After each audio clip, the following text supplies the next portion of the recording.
ஒரு நாள் ஒருத்தர் கடவுள்கிட்ட போய், நான் வாழ்றதே வேஸ்ட் நினைக்கிறேன் கடவுளே, என்னோட வாழ்க்கையின் அர்த்தம் தான் என்ன, மதிப்பு தான் என்ன அப்படின்னு கேட்டாராம்.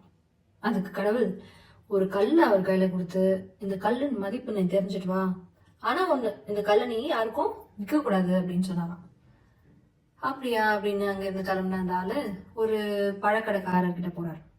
அவர்கிட்ட போய் அந்த வியாபாரி கிட்ட இந்த கல்லோட மதிப்பு என்னன்னு கேட்டதுக்கு அந்த வியாபாரி இதை பார்த்துட்டு ஒரு 10 ஆரஞ்சு அவர் கையில தரார். அவர் அதை மறுத்துட்டு அங்கிருந்து கிளம்பி ஒரு காய்கறி கடைக்கு போறார். அங்கேயும் அதே கேள்வி, இந்த கல்லோட மதிப்பு என்ன அப்படின்னு கேட்கிறார். அதை பார்த்த அந்த வியாபாரி ஒரு மூட்டை நிறைய உருளைக்கிழங்கு அவர் கையில கொடுக்குறார். இவர் சொல்றாரு, இந்த கல்லை நான் யார்கிட்டயும் விற்க கூடாது, அதனால நீங்களே வச்சுக்கோங்க அப்படின்னு இந்த உருளைக்கிழங்கு கையில கொடுத்துட்டு வந்துடுறாரு. அங்கிருந்து கிளம்பி அவர் ஒரு நகை கடைக்கு போறார். நகை கடைக்கு போய் அந்த கல்லை காட்டினோடனே அந்த கல்லை பார்த்துட்டு உட்காருங்க உட்காருங்க, தண்ணி குடிக்கிறீங்களா அப்படின்னு ரொம்ப மதிச்சு, இந்த கல்லா ஒரு 1,00,000 தரலாம் அப்படின்னு சொல்லி இந்த கடைக்காரர் சொன்னாராம். அப்ப இவர் இல்லைங்க வேண்டாம் அப்படின்னு கிளம்பின உடனே இருங்க இருங்க 1,50,000 கூட தரேன் அப்படின்னு சொன்னாராம். அதுக்கு அவரு இல்லைங்க, இந்த கல்லை நான் யார்கிட்டயும் விற்க கூடாதுன்னு கடவுள் சொல்லியிருக்காரு அப்படின்ட்டு எடுத்துட்டு அங்கிருந்து கிளம்பி ஒரு வைரம், இந்த ரூபி எல்லாம் ப்ரெஷியஸ் ஸ்டோன்ஸ் விற்கிற அந்த கடைக்கு போனாராம்.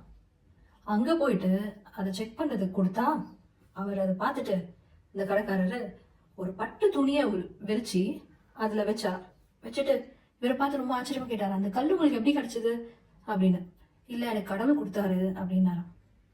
இந்த கல் இப்பெல்லாம் இதெல்லாம் கிடைக்கிறதே இல்லைங்க, இது ரொம்ப விலை மதிப்பு அற்றது, இந்த கல் ரொம்ப ப்ரைஸ்லெஸ், ரொம்ப ப்ரெஷியஸான ஒரு ஸ்டோன் அப்படின்னு சொன்னாராம். ஓ அப்படிங்களா அப்படின்னு இவருக்கு பயங்கர ஆச்சரியம், இவ்வளோ ப்ரெஷியஸான ஸ்டோனா அப்படின்னு சொல்லிட்டு சரிங்க அப்படின்னு அங்கேருந்து கிளம்பி அவர் கடவுள்கிட்ட போய் நடந்த விஷயத்தெல்லாம் சொன்னாராம். அப்போ கடவுள் சொன்னாராம், எப்படி இந்த கல்லோட மதிப்பு ஒரு பழக்கடைக்காரருக்கோ இல்லை ஒரு காய்கறி கடைக்காரருக்கோ தெரியலையோ, அப்படிதான் ஒருத்தரோட வேல்யூ எல்லாருக்குமே தெரியணுன்ற அவசியம் இல்லை.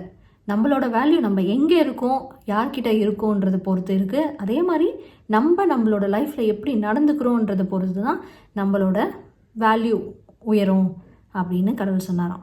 ஸோ இந்த கதையிலேருந்து நம்ம எடுத்துக்க வேண்டிய விஷயம் என்னென்னா, நம்ம லைஃப் ரொம்ப ப்ரைஸ்லெஸ்.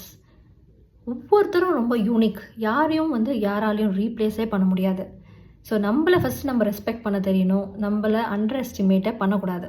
அதே மாதிரி நம்ம யார்கிட்ட இருக்கோம், எங்கே இருக்கோம், நம்ம எப்படி நடந்துக்கிறோன்றதை பொறுத்தும் நம்ம லைஃபோட வேல்யூ இருக்கு.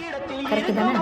உலகம் உன்னை மதிக்கும், உன் நிலைமை கொஞ்சம் இறங்கி வந்தால் நிழலும் கூட விதிக்கும்.